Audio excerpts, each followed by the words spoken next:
नमस्कार। आज हम अर्थालंकारों के अंतर्गत अतिशयोक्ति एवं स्वाभावोक्ति अलंकारों के विषय में पढ़ेंगे। तो आइए देखते हैं अतिशयोक्ति अलंकार किसे कहते हैं। अतिशयोक्ति अलंकार अतिशय प्लस उक्ति दो शब्दों से मिलकर बना है, जिसका अर्थ है अतिशय यानी अत्यधिक बढ़ा चढ़ाकर, उक्ति यानी कथन का वर्णन करना, या दूसरे शब्दों में जहाँ पर लोक मर्यादा का उल्लंघन करके उक्ति का अत्यधिक बढ़ा चढ़ा कर वर्णन किया जाए, वहाँ अतिशयोक्ति अलंकार होता है। अतिशयोक्ति के 7 प्रकार होते हैं, तो आइए क्रमशः हम इन्हें पढ़ते हैं। नंबर 1 है संबंधातिशयोक्ति। संबंधातिशयोक्ति अलंकार वहाँ होता है जहाँ दो वस्तुओं में संबंध न होने पर भी संबंध बताया जाए। एक उदाहरण से हम इसे समझ सकते हैं। फवी पहरई अति उच्च निशाना, जिन मह अटकहीं विबुध विमाना। अब इस उदाहरण में झंडे और विमानों में अटकने का संबंध न होने पर भी दोनों में अटकने का संबंध बताया गया है, अर्थात कि झंडे विमानों में अटकते हैं। एक और उदाहरण देखिए। पंखुरी लगे गुलाब की, परिहें गात खरोट। यहाँ पंखुरी और गात में खरोंच लगने का संबंध न होने पर भी यह संबंध बताया गया है, क्योंकि गुलाब की पंखुड़ी से कभी शरीर पर खरोंच नहीं लगती है, लेकिन वाक्य में कहा गया है कि गुलाब की पंखुड़ी लगते ही शरीर इतना कोमलांगी है कि उसमें खरोंच पड़ जाती है। दूसरा प्रकार देखिए, असंबंधातिशयोक्ति अलंकार। असंबंधातिशयोक्ति अलंकार संबंधातिशयोक्ति का बिल्कुल विपरीत है। यहाँ संबंध होने पर भी संबंध न बताया जाए, यानी दो वस्तु में परस्पर संबंध होता है परंतु उसे नहीं बताया जाए, वहाँ पर असंबंधातिशयोक्ति अलंकार होता है। एक उदाहरण के माध्यम से इसे समझ सकते हैं। अति सुंदर लखी सिय मुख तेरो, आदर हम न करहीं शशि केरो। यहाँ कहा गया है कि चंद्रमा में मुख की समानता करने की योग्यता है, पर यहाँ पर उसको अस्वीकार किया गया है, उसका संबंध नहीं बताया गया है। तीसरा प्रकार है चपलातिशयोक्ति अलंकार। जब कारण के होते ही तुरंत कार्य हो जाए, वहाँ चपलातिशयोक्ति अलंकार होता है। एक उदाहरण देखिए। तब शिव तीसर नैन उघारा, चितवत काम भयं जरी छारा। यहाँ पर शिव नयन का खुलना कारण है और सारे संसार का जलकर राख हो जाना कार्य है। शिव नयन के खुलते ही यानी कारण के होते ही सारा संसार जलकर राख हो गया, अर्थात तुरंत ही कार्य हो गया। इसी प्रकार छूटत ही शरण के छूट गए अरिप्राण, यानी बाणों के छूटते ही शत्रु के प्राण छूट गए, निकल गए, अर्थात दोनों का कार्य, एक कारण और कार्य दोनों एक साथ बताए गए हैं। अगला है अक्रमातिशयोक्ति अलंकार। अक्रमातिशयोक्ति अलंकार वहाँ होता है जब कारण और कार्य दोनों एक साथ हों। एक उदाहरण देखिए। बाणन के साथ छूटे प्राण धनुजन के। पहले बाण छूटेंगे, वे शरीर में लगेंगे, तब कहीं जाकर प्राण छूटेंगे, परंतु यहाँ पर बाणों का छूटना और प्राणों का छूटना दोनों का साथ साथ होना कहा गया है। बाणों का छूटना कारण है, जिससे प्राण छूटना कार्य होता है, तो पहले कारण होगा फिर कार्य होगा, परंतु यहाँ पर दोनों का एक साथ होना कहा गया है। अगला भेद है अत्यंतातिशयोक्ति अलंकार। जब कारण के पहले ही कार्य संपन्न हो जाए तो अत्यंतातिशयोक्ति अलंकार होता है।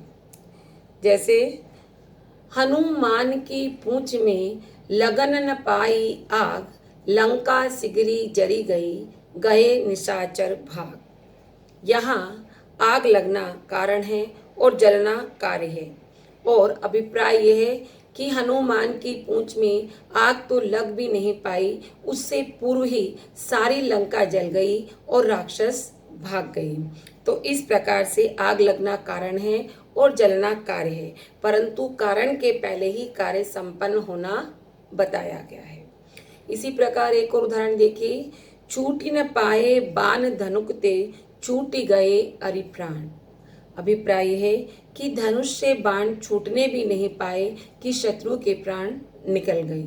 अब धनुष से बाण छूटना कारण है और शत्रुओं के प्राण निकलना कार्य है, परंतु कारण से पहले ही यहाँ पर शत्रुओं के प्राण निकलना कार्य का होना बताया गया है। एक और अलंकार अन्य भेद है इसका, भेदकातिशयोक्ति अलंकार। जब और ही, निराला, न्यारा आदि शब्दों के द्वारा किसी की अत्यंत प्रशंसा की जाए, वहाँ भेदकातिशयोक्ति अलंकार होता है। जैसे उदाहरण देखिए, वह चितवन ओरे कछु, जेहि बस होत सुजान। यहाँ ओरे कछु कहकर शब्दों से चितवन की प्रशंसा की गई है। इसी प्रकार न्यारी रीति भूतल निहारी शिवराज की। यहाँ न्यारी शब्द के द्वारा शिवाजी की रीति नीति की प्रशंसा की गई है। एक और भेद या अंतिम भेद है इसका, रूपकातिशयोक्ति अलंकार। रूपकातिशयोक्ति अलंकार वहाँ पर होता है जहाँ उपमेय का लोप करके केवल उपमान का कथन किया जाता है और उसी से उपमेय का अर्थ लिया जाता है। अर्थात जहाँ उपमेय का तो वर्णन नहीं होता, परंतु उपमान का वर्णन होता है और उसी उपमान से उपमेय का अभिप्राय भी लिया जाता है। तो एक उदाहरण देखिए, कनक लता पर चंद्रमा, धरे धनुष दो बाण। यहाँ पर नायिका का वर्णन है। कनक लता उपमान है और इससे सोने के रंग का शरीर उपमेय का काम लिया गया है। इसी प्रकार चंद्रमा उपमान है और यहाँ मुख उपमेय से काम लिया गया है। धनुष उपमान है और भ्रकुटी यहाँ पर उपमेय से काम लिया गया है। और बाण यानी नेत्र या बाण यानी उपमान और नेत्र यानी कटाक्ष, नेत्र अथवा कटाक्ष यानी उपमेय से काम लिया गया है। तो एक प्रकार से यहाँ शरीर, मुख, भ्रकुटी, कटाक्ष इन उपमेयों का लोप करके केवल लता, चंद्र, धनुष, बाण इन उपमानों का कथन किया गया है और इन्हीं से उपमेय का अर्थ भी ले लिया गया है।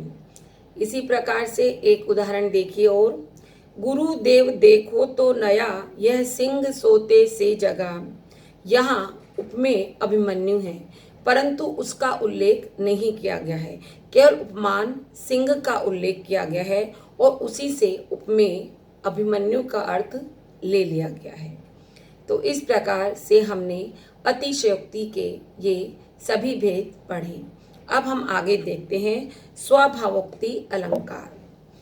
स्वभावोक्ति अलंकार भी दो शब्दों यानी स्वभाव प्लस उक्ति से मिलकर बना है। अभिप्राय यह है कि जब किसी वस्तु के स्वभाव का यथा तथ्यपूर्ण वर्णन किया जाए, यथा तथ्यपूर्ण मतलब जैसा है ठीक वैसा ही वर्णन किया जाए, वहां पर स्वभावोक्ति अलंकार होता है।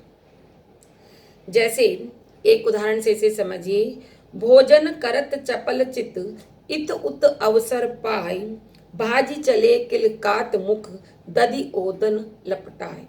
यहाँ राम आदि बालकों के बाल स्वभाव का सर्वथा स्वाभाविक वर्णन किया गया है।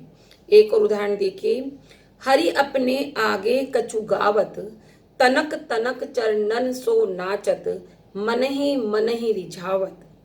बाह ऊंचाई काजरी धोरी, गैयन टेरी बुलावत, कबहु चिते प्रतिबिंब खम्भ में, लवनी लिए खवावत। यहाँ बालक कृष्ण के स्वभाव का यथा तथ्यपूर्ण वर्णन है। इसी प्रकार से एक उदाहरण देखिए, रघुकुल रीति सदा चली आई, प्राण जाए पर वचन न जाए। यहाँ पर रघुकुल के स्वभाव का यथा तथ्यपूर्ण वर्णन किया गया है। तो इस प्रकार से अभी हमने अतिशयोक्ति एवं स्वाभावोक्ति अलंकारों के विषय में पढ़ा।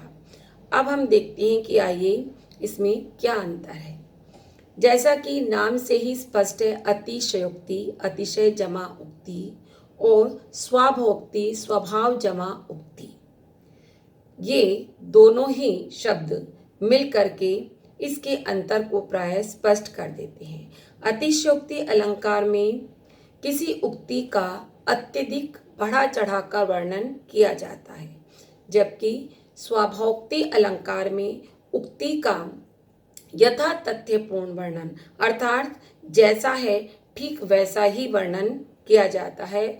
और ये पूर्व में हमने जो उदाहरण पढ़े हैं उनसे आप इसे भली भांति समझ सकते हैं।